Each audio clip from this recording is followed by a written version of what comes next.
જાલોદ તાલુકામાં આવેલ જાલોદ નગરમાં ડોક્ટર ભીમરાવ આંબેડકર ચોક પર ભારતીય જનતા પાર્ટીના કાર્યકરો દ્વારા ડોક્ટર ભીમરાવ આંબેડકરના જન્મ જયંતિ નિમિત્તે ઉજવણી કરવામાં આવી।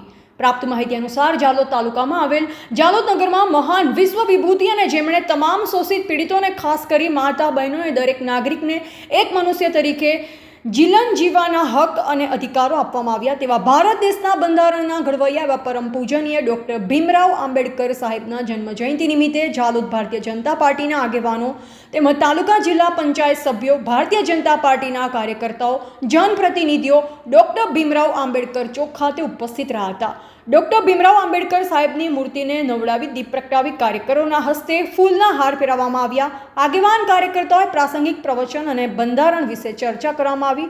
સૌએ નમન કરી આશીર્વાદ લઈ વિસર્જન કરવામાં આવ્યું હતું। જિલ્લા બ્યુરો ચીફ અંબારામ કે ખાંટ સાથે કેમેરામેન કપિલ બારિયા, જાલોદ।